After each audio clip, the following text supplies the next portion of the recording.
syukurillah, hari ini Ahad 16 Ramadan 1446 Hijriah atau 16 Maret 2025 Masehi, kita dapat hadir di majelis Aji Fatayat Pengaji yang insya Allah penuh barokah. Baiklah, langsung saja sahabat-sahabat untuk mengawali kegiatan hari ini seperti biasanya kita mulai dengan pembacaan sholawat at-tahzi bersama-sama. Bismillahirrahmanirrahim. Allahumma sholli sholatan kamilah wa sallim salaman taman ala sayyidina Muhammadin alladhi tanhallu bil uqad wa tanfariju bil kurab wa tuqda bil hawaij wa tunalu bihi raghaib wa husnul khawatim istasqal ghamamu bihil karim wa ala alihi wa sahbihi fi kulli lamhatin wa nafasin bi'adadi kulli ma'lumin lak.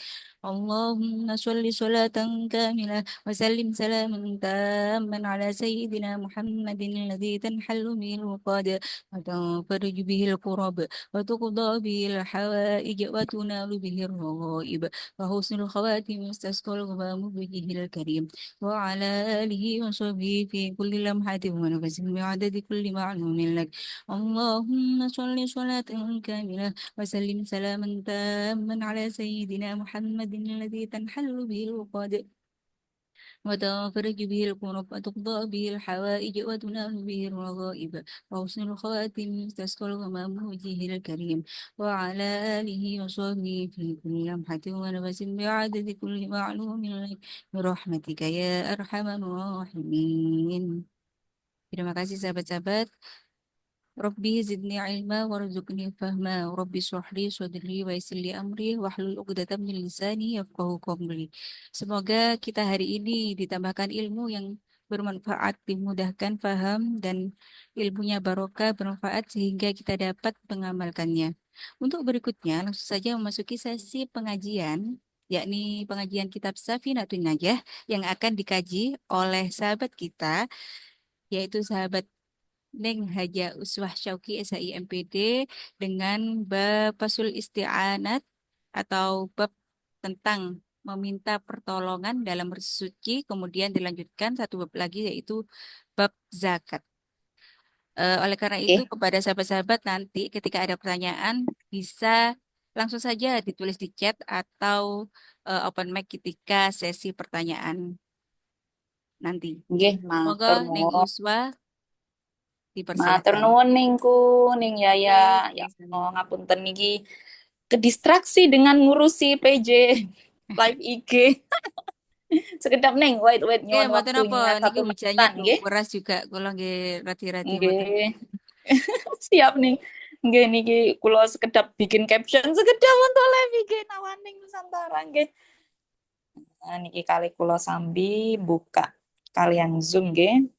Pun saged mlebet napa dereng. Nggih, insya Allah nanti babnya tidak terlalu Oh, panjang niki yang jadi. mlebet. Pun kula tak medal saking niki HP.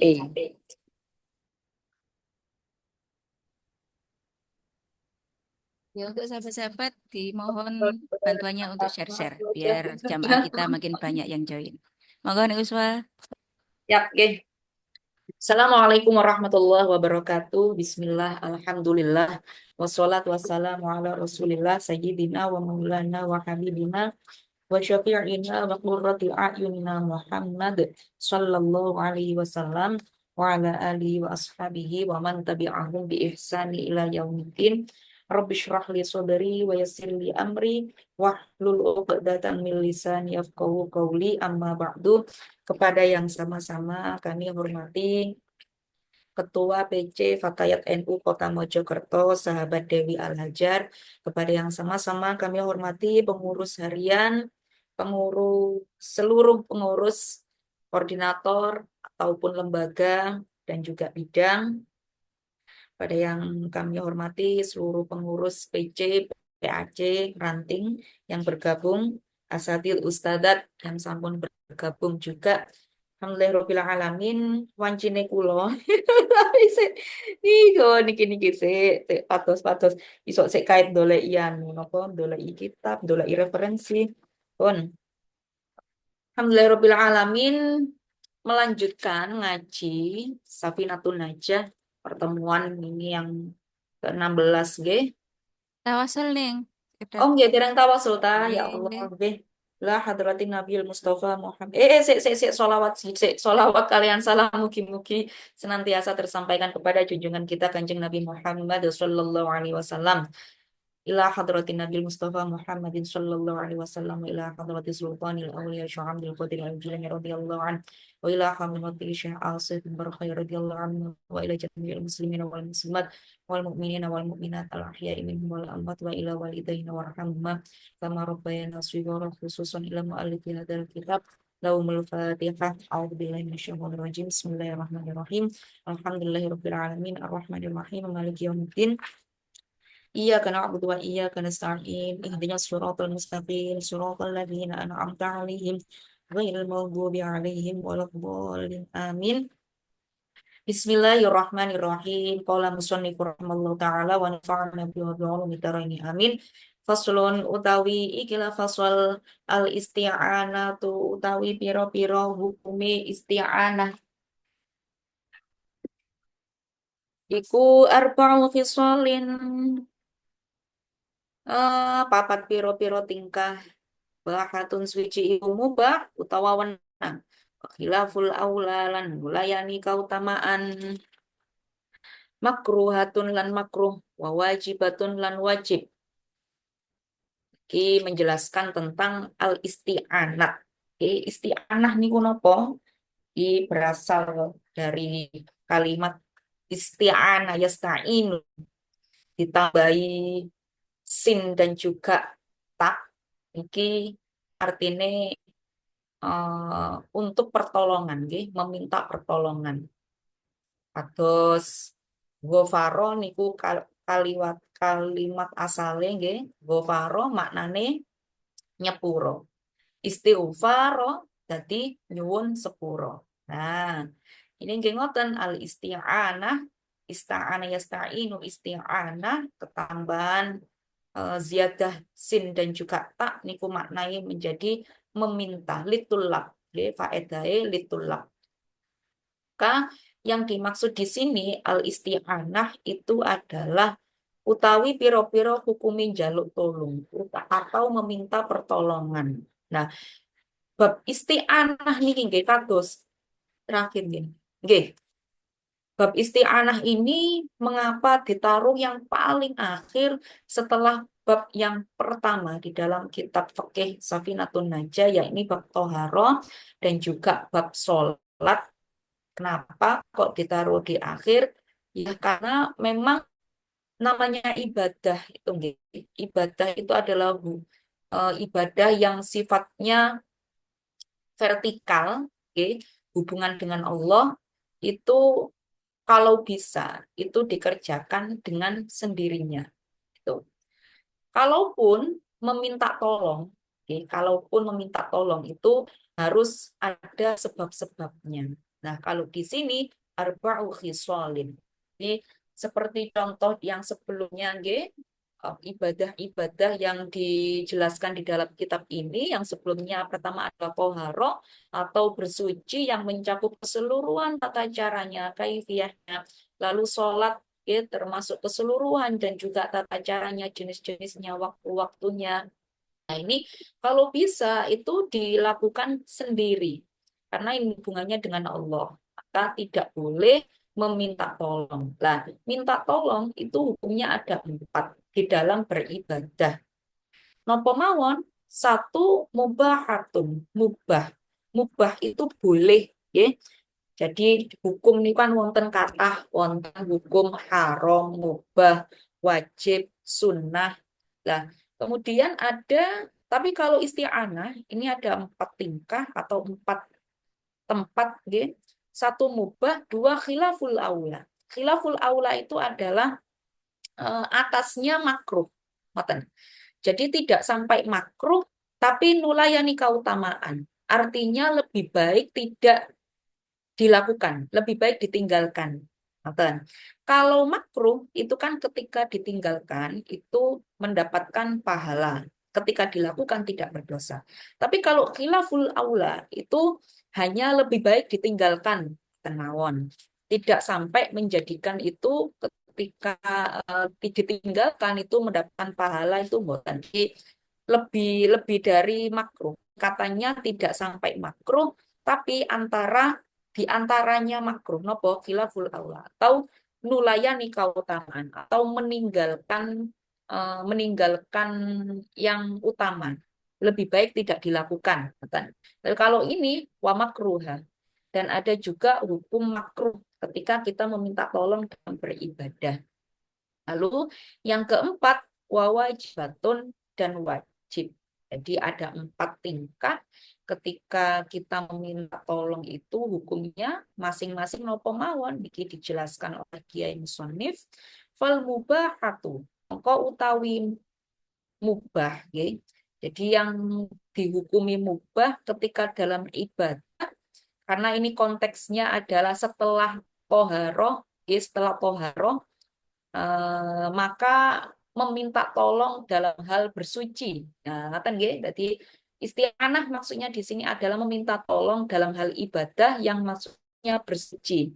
Bersuci pun apa mawon, bisa dengan istinja, lalu kemudian bukan istinja ya, kalau istinja itu menghilangkan najis, izalatun najasah. Tapi kalau di sini konteksnya adalah menghilangkan najis, bukan menghilangkan najis, yang ibadah berupa bersuci, yakni wudhu dan juga mandi besar. Dan yang mubah itu apa saja? Ya takribul mai, iku marakaken banyu, mendekatkan air. Jadi ketika kita berwudu itu boleh kalau misalkan meminta tolong untuk disediakan airnya itu boleh. Dan ini pernah dilakukan oleh Kanjeng Nabi saat itu Kanjeng Nabi punya ini punya ART, punya khodam. Ibnu Mas'ud itu adalah orang yang membantu Nabi dengan sukarela nggih, karena kepingin dolek barokai coro sakniki nggih santri ini Kanjeng Nabi itu senantiasa menyediakan air buat Kanjeng Nabi. Jadi beliau Ibnu Mas'ud itu biasanya menyu- menyiapkan air wudhu untuk Nabi dan juga menatakan sandalnya Kanjeng Nabi. Nah, ini Ibnu Mas'ud. Maka diperbolehkan kalau misalkan kita meminta tolong untuk menyiapkan airnya saja. Tapi kalau wudhu, nggih wudhu dewe. Nah, ngoten. Kemudian wakhilaful aula utawi nulayani kautamaan atau meninggalkan yang utama artinya lebih baik tidak dilakukan. Iya, yaiku sobul mai iku ngosoaken banyu ala nahwil mutawadhi ing atase sepadane wong kang wudu. Lalu yang dihukumi khilaful aula gak sampai makruh lah, tapi khilaful aula. Nopo? Yakni mengusapkan, minta tolong untuk diusapkan ke anggota-anggota wudhu, nggih diguyurkan gitu, duduk mengusap iki. Wong gosokaken. Dadi gosokaken banyu ing atase sepadane wong kang wudhu. Nah, ngoten. Jadi misalkan kita wudhu, terus minta tolong untuk tapi kok ngesokaken nggih, kok aku mau sing gosokaken. Sobun itu subhanallah iya ngesokaken nggih, duduk golek gosok niku goslun. Sobul mai ngesoaken banyu. Jadi misalkan kita minta tolong ke orang untuk mengguyurkan saja nih, tapi kita sendiri yang wudhu. Nah, tapi kalau diguyurkan orang, misalkan orang ini ambil cebok, terus kita dibantu untuk diguyurkan, lah ini hukumnya khilaful aulan. Sedangkan kita tidak dalam keadaan misalkan sakit atau dalam keadaan tidak mampu untuk mengambil air, dalam keadaan yang memang membutuhkan itu nanti beda lagi nggih hukumnya. Kemudian wal makruhah utawi yang makruh tadi sampun ditunjukkan yang mubah, kemudian yang khilaful aula, baru sekarang yang tingkatane makruh. Berarti lebih lebih utama untuk ditinggalkan dan ketika ditinggalkan itu mendapatkan pahala. Nopo? Dia yo iku liman iku kedue wong yang silu kang basuh Akdo ahu ing piro-piro keanggotaan iman atau beberapa anggota wudhunya orang. Yang dihukumi makruh tidak makruh ketika kita meminta tolong untuk berwudu itu adalah mengusapkan. Nah, nek wau guyur ae wis mlebu hukum khilaful aula, nggih. Artinya nopo? Gak popo, ngoten. Eh, Lebih ke antara mubah dan juga makruh. Itu khilaful aula. Ngoten nggih. Mudeng boten nggih. Jadi antara mubah dan juga makruh itu khilaful aula. Lebih utama untuk ditinggalkan. Tapi kalau sudah masuk hukum makruh, ketika kita benar-benar meninggalkan, itu kita hukumnya adalah makruh atau kita berpahala ketika kita meninggalkan hal itu. Nopo?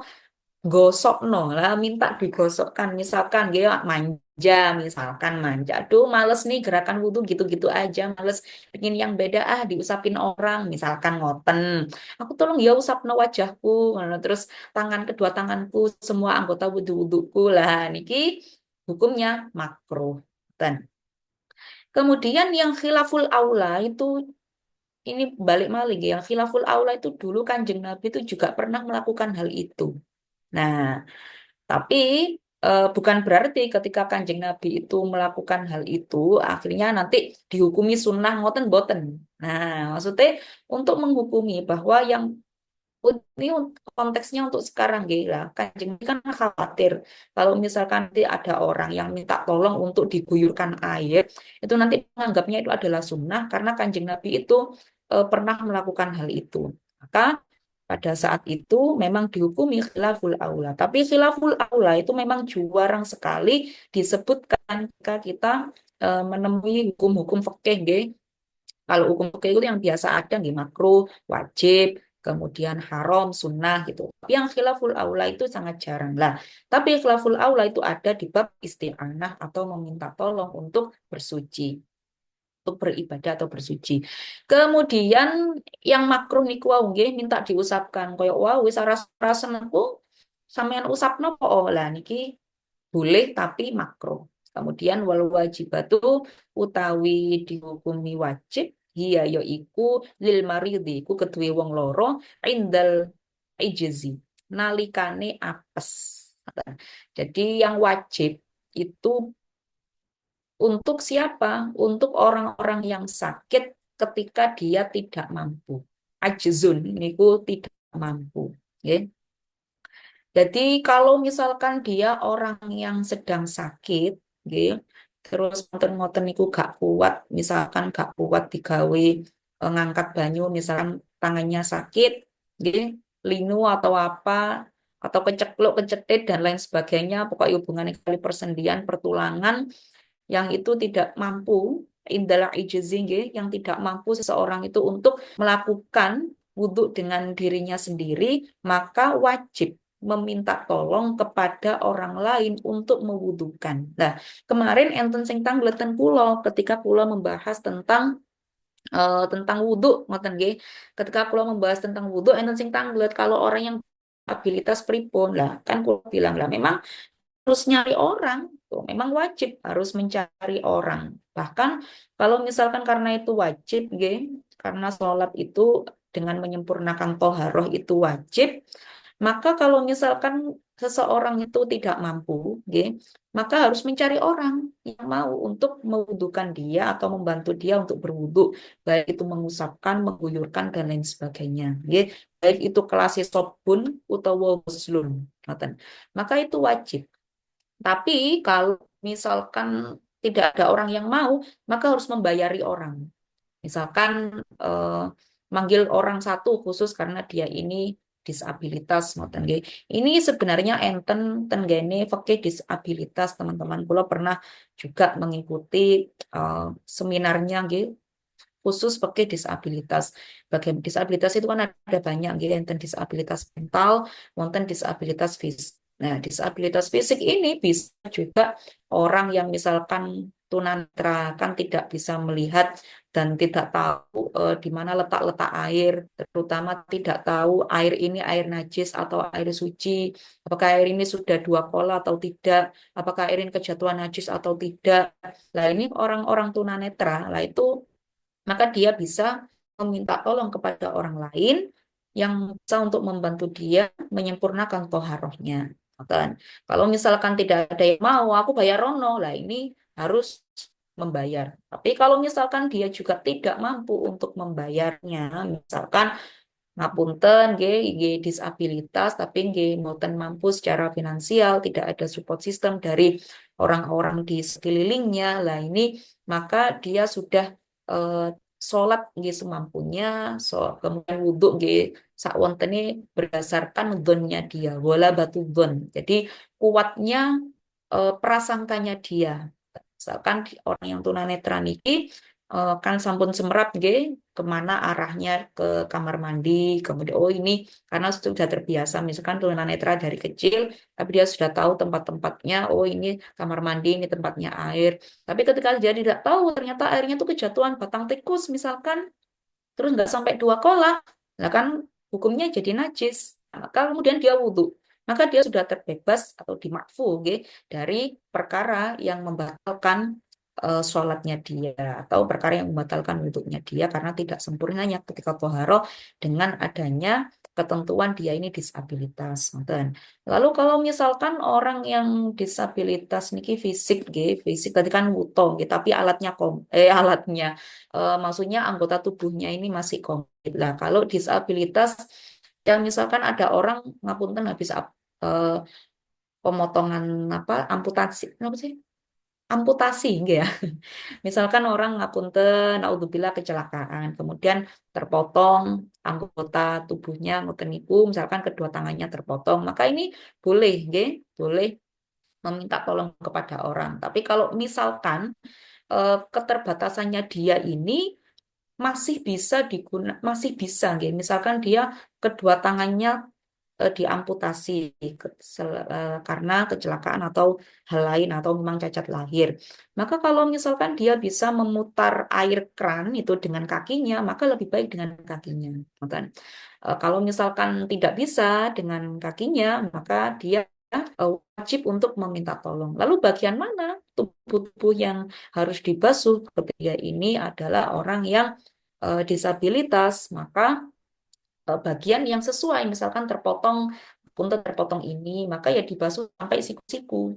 Kalau misalkan sudah terpotong ini, maka bagian yang wajib dibasuh, tapi karena tidak lengkap kondisi fisiknya, maka bisa di skip. Ngoten. Misalkan bisa langsung raup, raup, nopo, ini kan bisa diguyurkan di keran itu air, bisa untuk menghindari isti'anah nggih, kemudian kepala juga bisa diguyurkan meskipun tidak bisa diusap gitu nggih, tapi tidak bisa dimaskun tapi dihuslun mboten napa-napa. Kemudian kaki nggih di tangannya di skip lalu kemudian dia membasuh kakinya langsung. Dan pun eh, sampun bab tentang isti'anah nggih nanti barangkali ada yang kita ngletaken.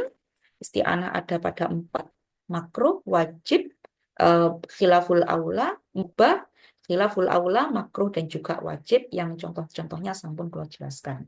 Lalu kemudian kita setelah membahas tentang isti'anah ini adalah sebagai pembatas bab antara bab bersuci dan juga bab sholat, maka pembatasnya ini lalu kemudian ke zakat. Nah, kenapa isti'anah tidak dimasukkan ke zakat ya, setelah zakat, tetapi justru setelah sholat?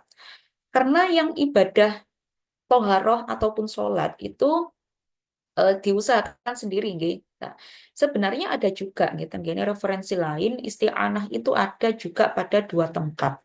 Kalau di sini, di Sakinatun Najah itu kan cuma disebutkan 4, nggih, yakni mubah, khilaful aula, makruh, dan juga wajib. Tapi sebenarnya ada 2 tempat lagi yang menjadi hukum isti'anah, yakni hukumnya haram dan juga sunnah. Ini mungkin sakit dicatat ya teman-teman. Nggih. Yang sunnah ini adalah isti'anah tidak lagi pada dia ini membantu ini membantu toharoh, tapi juga bisa pada ibadah ibadah sholat. Contohin apa? Misalkan sunnah, nggih. Sunnah ketika ada orang auratnya terbuka. Lalu kita juga dalam keadaan sholat itu kita bisa menutupnya, menutup mata, dibantu untuk menutupkan auratnya. Atau kalau misalkan membantu orang lain yang isti'anah ya, yang minta pertolongan orang lain, isti'anahnya ini adalah sunnah. Nah, itu adalah ketika misalkan menemani sholat jamaah yang dia sofnya sendirian. Ngoten. Contohnya ngeten misalkan nggih ten gene eh, ten gene masjid ngoten, atau ten musola dan masjid dan musola ini ada satu sof, dan ada imam, kemudian ada makmum, lalu kemudian di belakangnya imam itu ada beberapa jamaah. Sof pertama itu ada 10 orang misalkan. Ada 10 orang, lalu kemudian ada lagi orang yang datang di belakang. Nah, kemudian orang yang ada di depannya itu mengetahui pergerakan, nggih, mengetahui pergerakannya. Ini bukan karena nggak khusyuk, nggih. Kita memang sulit untuk khusyuk, tapi kadang kan kita tahu ada orang yang di belakang kita, ada orang yang riwa-riwi lah. Ketika ada seseorang yang datang untuk jamaah, ternyata dia sofnya sendirian, lalu kemudian orang yang di depan ini bisa mundur ke belakang untuk menemani agar dia tidak sendirian. Nah, ini masuk isti'anah yang sunnah. Ngoten. Lalu ada juga isti'anah ini yang berhukum haram, nggih. Hukumnya yang haram ini apa? Tentunya wa ta'awanu 'alal birri wat taqwa wa la ta'awanu 'alal ismi wal 'udwan. Yang tolong menolong dalam hal kejelekan. Nggih. Meskipun tidak melakukannya secara langsung kejelekan, tapi kalau menolong untuk kejelekan, maka dia sama dengan hukumnya melakukan kejelekan itu. Maka hukumnya haram. Pun. Tapi karena di sini tidak dijelaskan ya tenggene Safina, maka nggih sekilas mawon niku dan hukum yakni sunnah dan juga haram untuk meminta bantuan. Lalu faslun, lalu zakat. Kita masuk ke bab zakat. Ini terpisah dari isti'anah karena memang zakat ini membutuhkan orang lain. Ada mustahik, ada muzaki, nggih. Ada orang yang wajib mengeluarkan zakat, ada orang yang bisa menerima, yang berhak menerima zakat. Nah, ini kan membutuhkan orang lain, tidak bisa kita zakat sendiri yang tidak bisa, maka butuh bantuan orang lain untuk menjadi mustahik. Makanya isti'anah ditaruh setelah bab toharo dan juga sholat, baru kemudian membahas tentang zakat. Faslun utawi ikilah faswal al amwalu utawi piro-piro arto alatikang talzamu wajib ya ing dalam arto az-zakatu zakat iku sitatun 6. Sitat anwa'in 6 piro-piro macem. An-na'am suwiji iku raja kaya. Raja kaya niki hewan ternak. Wanak letani lan mas perak. Wal muasyaratu lan piro-piro tumbuhan. Wa amwalut tijarati lan piro-piro arto dagangan. Wajibuha utawi wajibe arto dagangan iku rubu'u usyur. eh Iku rubu'u usyur seprapat nggih. Napa nih mati urut regane pira-pira bondone tiam mati urudit tijarah. Jadi membahas tentang zakat, pasal tentang zakat. Ada beberapa hal yang mewajibkan untuk zakat yang ada 6, nggih. Ada 6 macam yang wajib dikeluarkan zakatnya. Yang pertama adalah hewan ternak. Hewan ternak ini sing nopo ya tentu saja yang halal nggih, berupa sapi, kemudian kambing, unta, kerbau lah. Dan ini harus hewan yang murni, hewan ternak, boten pareng hewan sing campuran, ngoten. Misalkan kuda ambek sapi, ngoten terus nikah rabi kawin ngoten nggih, terus manten-ngoten iku duwe anak terus dizakati niki mboten pareng. Jadi hewan ternak yang tidak bercampur. Kemudian anak wedani lan mas loko utawa emas dan perak. Nggih, emas dan perak ini 85 gram, teman-teman. Nisope nggih. Naam, lah niki banyak al-an'am itu banyak banget tapi makin mawon penjelasannya. Pokoknya ada 6 itu yang wajib dizakati. Artinya selain 6 ini maka tidak perlu dizakati. 6 itu hewan ternak, kemudian emas dan perak, kemudian tumbuh-tumbuhan, nggih, perkebunan yang yang ada buahnya, ngoten nggih, thimar, wa amwalut tijaro dan beberapa uang hasil perdagangan, zakat perdagangan. Kemudian berapa kewajibannya? Kewajiban mengeluarkan zakat perdagangan, yakni eh, 2,5%. Nah, ngoten nggih, seperempat atau 25%, 2,5% dari hasil perdagangan. Lah, nisobe pinten lek perdagangan dodolan nggih. Nek dodolan online iki opo engko ngetokno zakat. Nek dodolan misalkan reseller ngetok piro zakate atau dodolan beras. Nah, iki wajib zakat nopo mboten. Nah, ditingali nisab atau batas ukuran mengeluarkan zakat. Kalau perdagangan nggih sama dengan emas dan juga perak. Artinya 85 gram. Nah, kalau misalkan kita ini berdagang, saat ini emas larang nggih. Anggap mau misalkan emas itu 1 gram saat ini 1.700.000 nih, 1.600.000, 1,6. Anggap mawon 1 juta, cek gak ngel-ngel ngitungi. Anggap mawon misalkan emas itu harganya 1 juta. Dan nisabnya itu 80, ada yang 85 gitu, 85 mawon kita sepakati. Kalau misalkan hasil perdagangan itu nggih wis gak apik utang ngoten kan. Kecuali nggih kalau dia masih butuh masih ada perputaran, misalkan masih punya hutang. Pokoknya nek batine niku sampai oleh duit 85 yang ditambah dengan modal tentunya nggih, maka itu sudah wajib mengeluarkan zakat. 85 juta. Nah, ngoten misalkan kula dagangan parfum.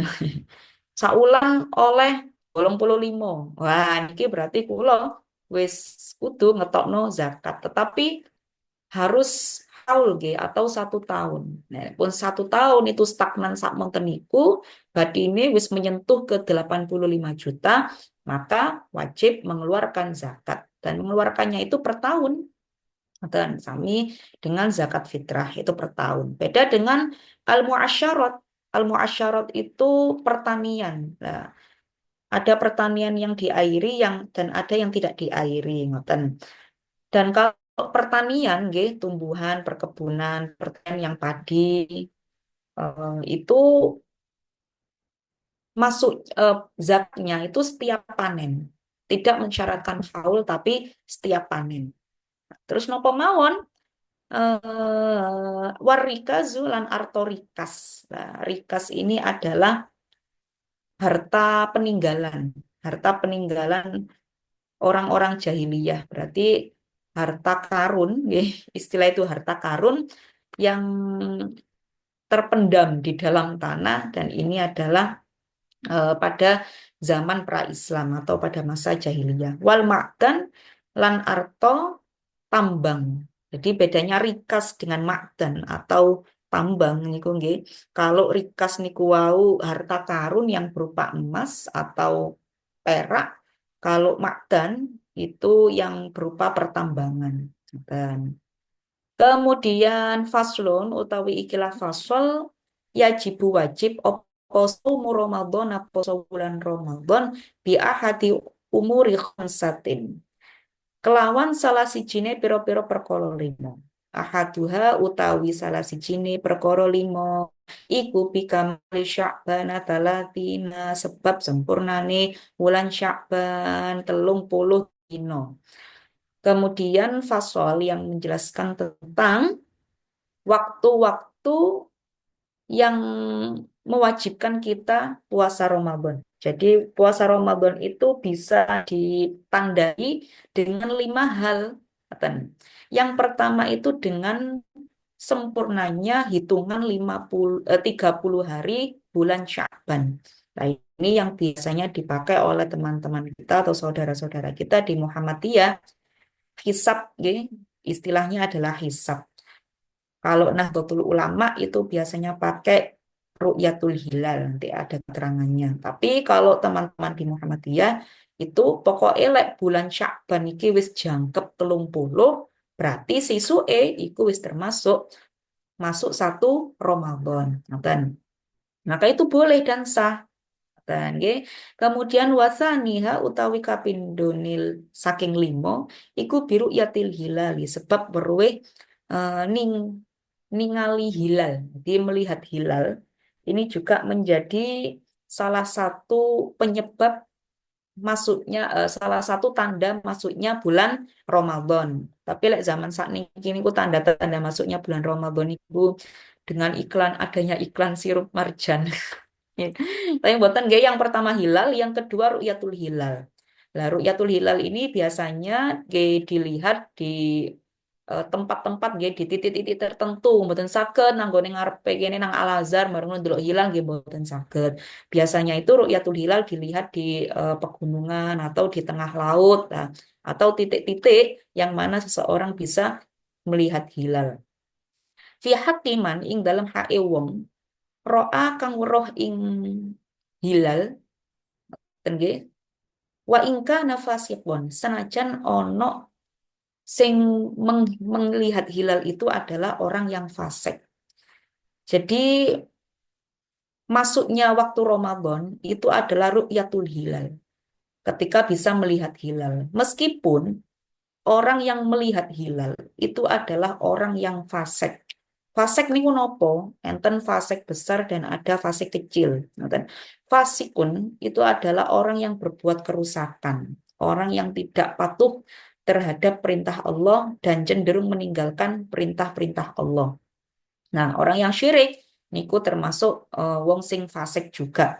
Intinya fasik itu adalah orang yang rusak agamanya, boten sholat, boten nggih, tarikus sholah itu juga termasuk orang yang fasik, boten poso. Tetapi sekali lagi yang menjadi ketentuan nggih, itu adalah ilmu. Ilmu tentang perhitungan, membaca dan juga menghisap. Ngoten. Jadi tidak ada hubungannya dengan orang-orang yang berbuat baik, orang yang soleh. Mboten enten hubungannya. Berbeda dengan ketika hadis. Nah, hadis itu kan wonten sing tingkatan sahih, tingkatan hasan, hasan li ghairi, hasan li dzatih. Kemudian ada ilmu-ilmunya, nggih, ada juga hadis yang dhaif, hadis yang maudhu, hadis yang mungkar. Itu kan berdasarkan pada apa? Berdasarkan pada perawinya, rijalul hadisnya, nggih. Ada ilmu rijalul hadis atau perawi-perawinya niki lho. Apakah ditemukan orang yang sikoh atau yang tidak bisa dipercaya, orang yang hafalannya kuat, sikoh itu hafalannya kuat, ingatannya kuat, atau orangnya ini orang yang kalau orang yang fasik, nggih, disampaikan itu tidak berlaku undur makola wala tangdur makola itu tidak berlaku dalam ilmu riwayat hadis. Nah, ilmu sanad hadis itu tidak berlaku. Hadis itu harus melihat karakter seseorang. Siapa yang menyampaikan, maka itu yang dipercaya. Ngoten. Mungkin itu juga yang harus kita yakini sekarang, nggih, bahwa kita mencari pendakwah, nggih, mencari guru itu ya tentunya orang yang solih, nggih, orang sing apik, sing cangkeme mboten rusak. Harus pandai-pandai memilih guru. Wa irsyadu ustadi kados ten gene kita taklim. Itu memang ada hubungannya dengan yang disampaikan yakni ilmu dan juga sanad ilmu sanad hadis kalau konteksnya dalam hadis. Nah, tetapi kalau untuk mengetahui ini sudah masuk Ramadan atau belum, nah itu tidak apa-apa orang yang fasik. Artinya tidak diperlu karakter seseorang untuk bisa menentukan ini karena kan ilmu, nggih. Ini ilmu sains. Jadi ru'yatul hilal itu adalah ilmu sains yang semua orang itu bisa memutuskannya, bisa melihatnya. Ilmuwan itu bisa, saintis itu bisa melihat. Lah maka sudah masuk waktu. Lah ini hubungannya dengan waktu, bukan hubungannya dengan pelaksanaan ibadah. Bukan hubungannya dengan nanti harus yang ini syaratnya orang yang ru'yatul hilal mboten selalu seperti itu. Nah, maka ketika ada seorang yang fasik meskipun itu fasik nggih, tapi diusahakan bukan orang yang fasik orang yang rusak agamanya, tetapi kalau dia bisa melihat ilmu atau punya ilmu tentang melihat hilal atau ru'yatul hilal maka ini sudah sah diteken bahwa ini adalah masuk waktu bulan Ramadan Apa? dan maksudnya watali suha utawi kaping telune saking limo disubutihi fi haqqi man lam yarahu bi adli syahadatin. Jadi kemudian yang keempat itu adalah seseorang Jim mau delok syarain, nggih. Kemudian yang keempat bicim-bicim tak buka syarahnya terlebih dahulu. Cuma lagi siapin jadi.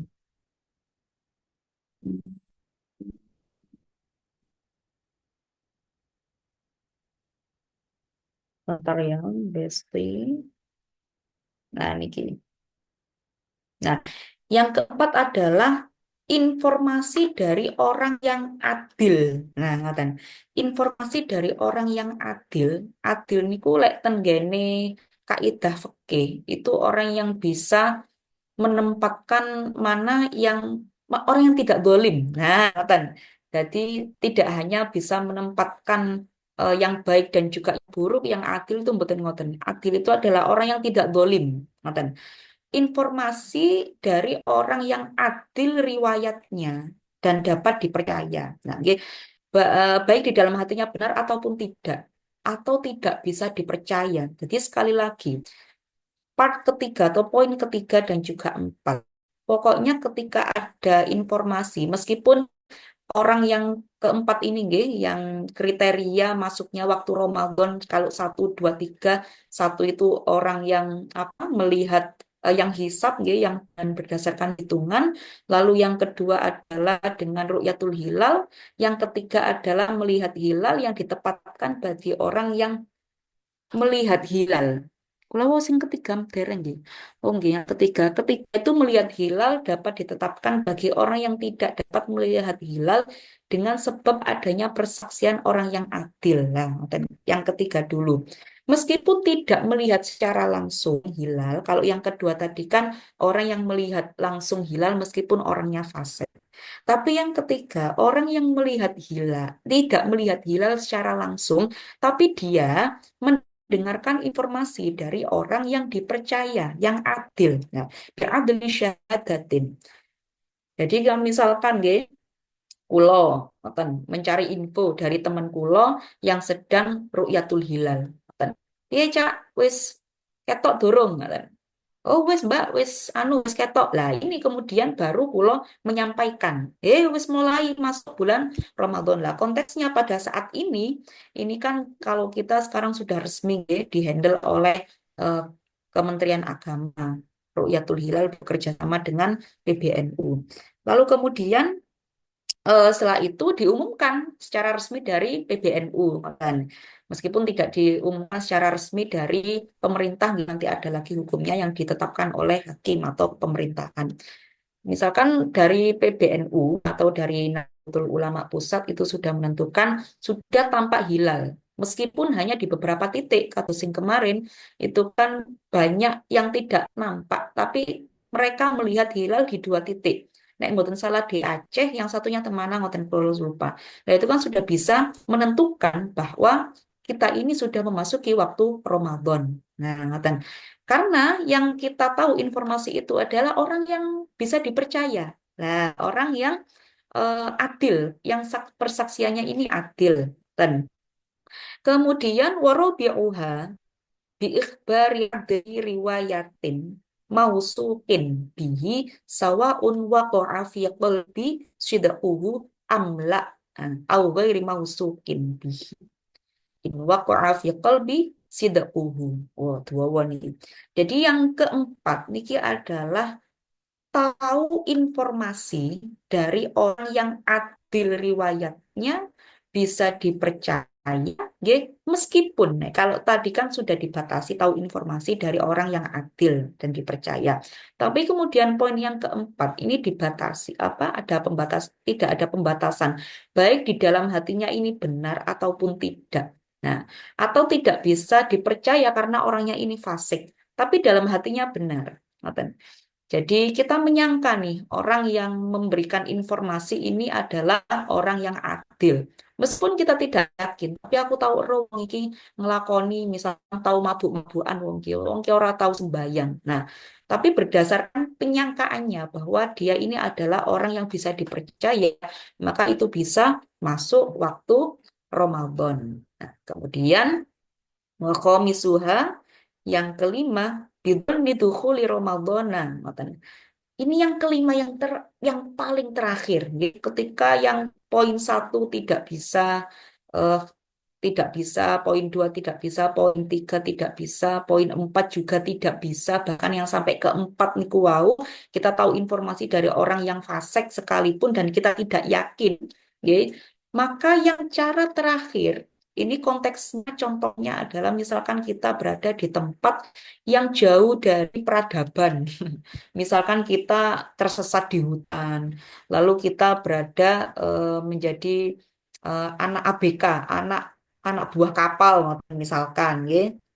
Kita berada di tengah laut yang tidak ada sinyal, misalkan, kemudian kita tidak bisa mendapatkan informasi, kita juga tidak ada ilmu tentang ru'yatul hilal, maka yang kelima itu adalah dengan ijtihad yang paling terakhir. Dan misalkan niku wau nggih, berada di tengah hutan, iki koyo kok wis mlebu Ramadan ya lah. Ini bisa dengan kira-kira ijtihad binafsi, ijtihad dengan dirinya sendiri.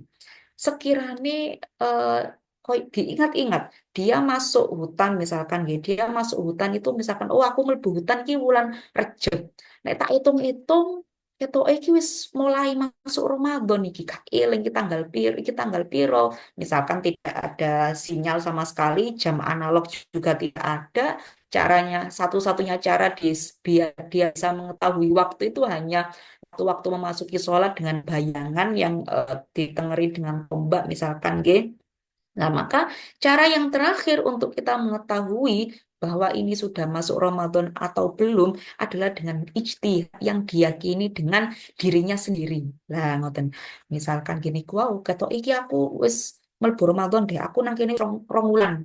Wis tak anggap baik iki Ramadan. Lah, maka itu sudah bisa untuk berpuasa. Dan mungkin yang bisa kula sampaikan, wallahu a'lam bishawab. Wassalamualaikum warahmatullahi wabarakatuh. Monggo pertanyaan nggih.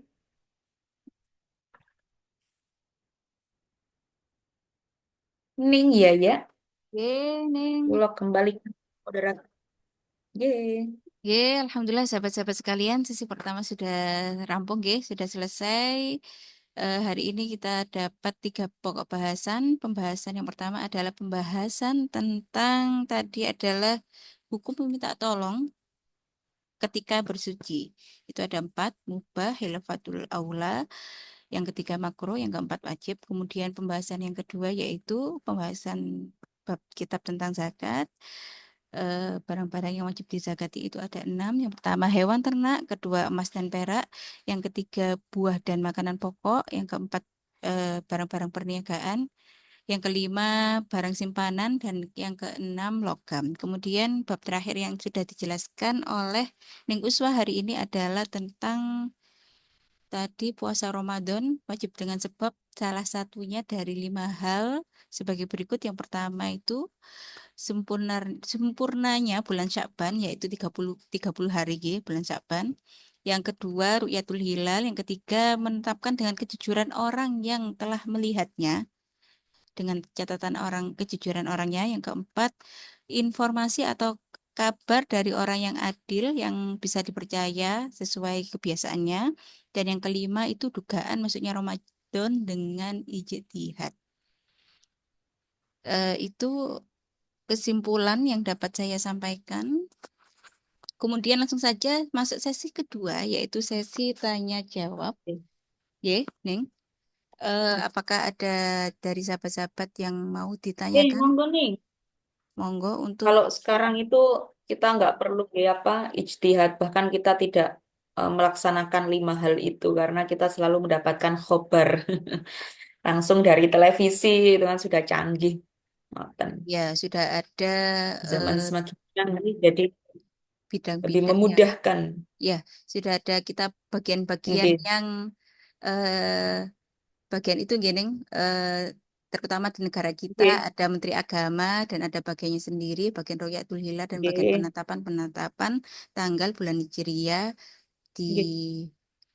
Devinya. Oh, monggo ada yang resen. sahabat Tati Mukhayyaro. Monggo langsung mawon. Monggo Ya, punya Tati. saya ini Neng, Nggih. Nggih, salam. pada tenggat ya. Nggih.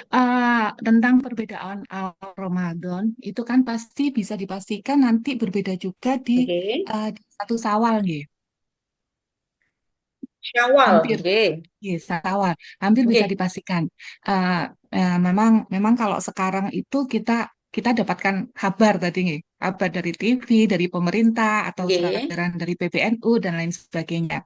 Tapi seringkali guyon-guyonannya ini nih, Nggih. guyon-guyonannya nih. Awal Ramadan aku melok sing kari. Aku aku melok sing kari sing tanggal Muhammadiyah. yang terakhir kalaupun terjadi perbedaan. Engko nek satu Sawal aku melok Nggih. ikut eh, Nggih. sing awal gitu ya di Nggih. tanggal-tanggal itu. Ngono. Nggih. Niku pripun nih? Karena saya pernah mendengar kalaupun nanti Nggih. misal nggih, kalaupun nanti satu Sawal itu kita ada kekeliruan mungkin nggih. Karena kan satu Sawal itu Nggih. kita haram untuk puasa. Berpuasa. Apa? Kalaupun Nggih, ada nggih, leres. kekeliruan, kita nanti bisa mungkin Nggih. menambah di kodok puasanya, ngerti nggih.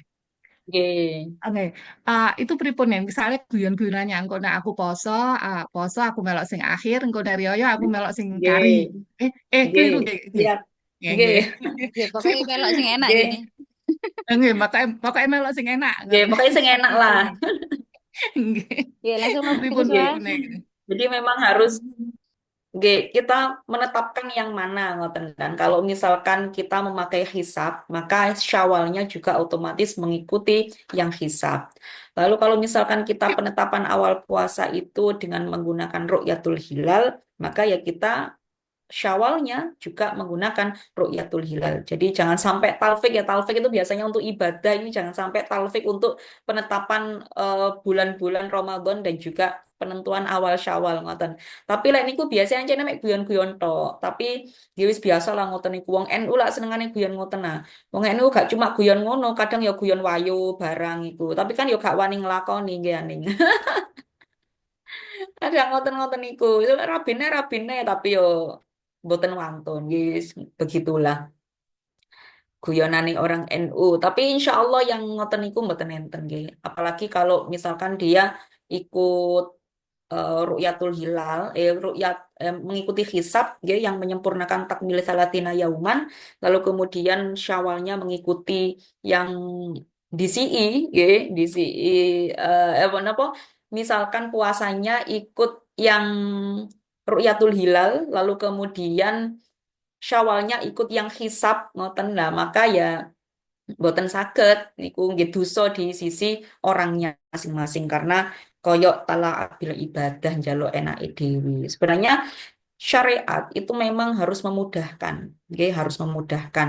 Bukan kita itu presmanan akhirnya milih sing gampang terus ya. Memang yuridullah bikumul yusra wala yuridu bikumul usra. Memang Gusti Allah itu menginginkan adanya yang kemudahan, tapi bukan bermaksud adanya kengawuran ngoten. Jadi tetap Berarti sesuai kula kalau ngawur gini. nah, nggih. Kalau ikut hilal nggih nderek hilal, kalau ru'yah nggih ikut kalau misalkan hisab ya ikut hisab ngoten. Nggih, Nggih. nggih ning. Mboten pareng ngawur nggih. Nggih mboten pareng ngawur. Nggih, nggih, matur nuwun, matur Nggih, nuwun. sami. Oke, tapi selama selama ini ya kita selalu mengikuti apa yang menunggu edaran dari PPNU. Nggih, Nggih, kalau pasti. kita mereka itu nggih itu. Nggih. Tapi Tapi kadang ngono bagi saya gaya-gayane tok kok. nggih, oleh nggak sih ini iki Nggih. sakjane ngono. Bang. Nggih, Ah, nggih, mboten matur nuwun, napa-napa lek matur kayak nuwun. guyon-guyon ngoten niku. Tapi sejatinya mereka tetap berpuasa ngoten.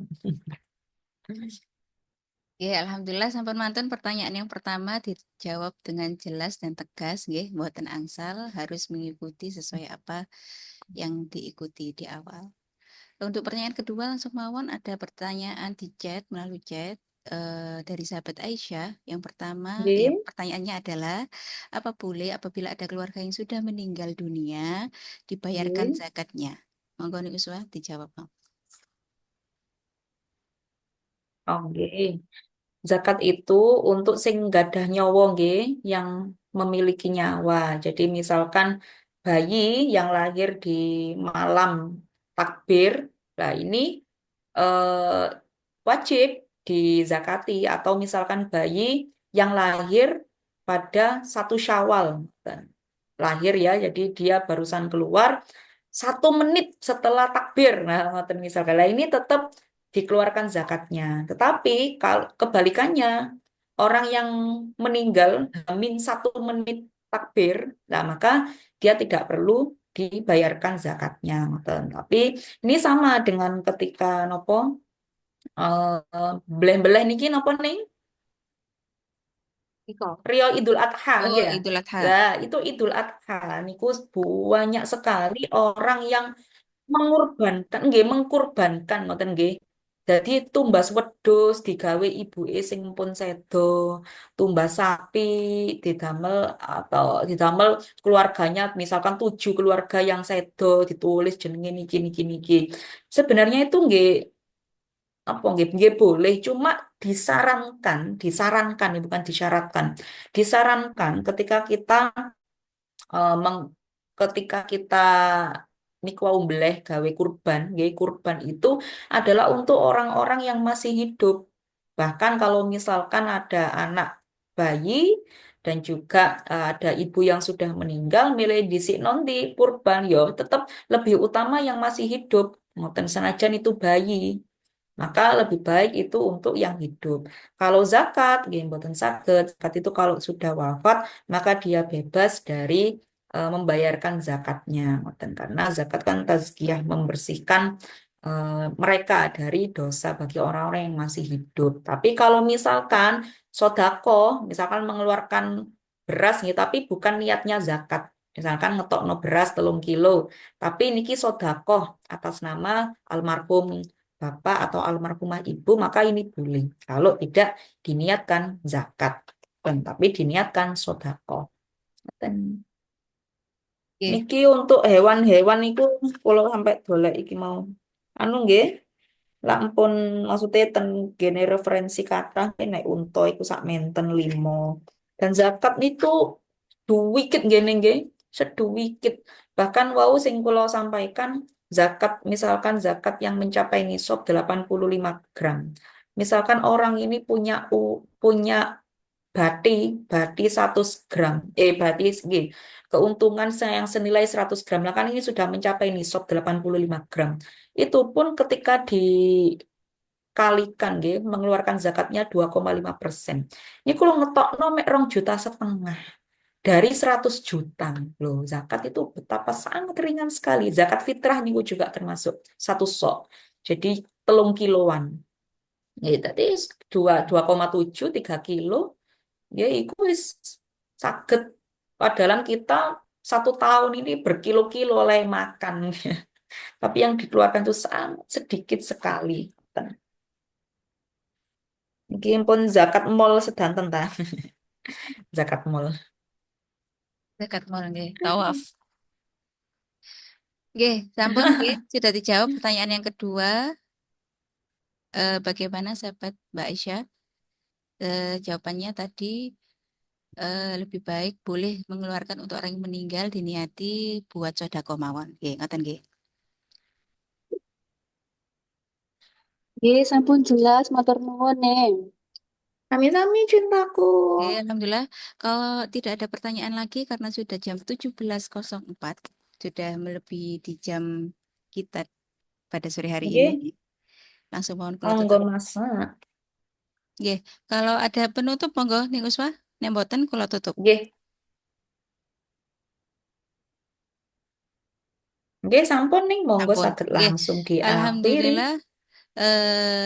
Padat singkat hari ini 1 jam berlalu tidak terasa. Terima kasih kepada sahabat-sahabat kita yang sudah join pada sore hari ini, terutama kepada sahabat kita yang sudah berpartisipasi diskusi, melontarkan pertanyaannya kepada sahabat Tati dan sahabat Aisyah. Terima kasih dan terima kasih kepada pemateri kita pada sore hari ini, Neng Uswa sudah memberikan materi yang sangat bermanfaat. Akhirul kalam kita tutup dengan doa kafaratul majlis. Bismillahirrahmanirrahim. Subhanakallahumma wa bihamdika asyhadu an la ilaha illa anta astaghfiruka wa atubu ilaik. Kurang lebihnya kami mohon maaf yang sebesar-besarnya. Assalamualaikum warahmatullahi wabarakatuh. Waalaikumsalam warahmatullahi wabarakatuh. Waalaikumsalam warahmatullahi wabarakatuh. Tuh.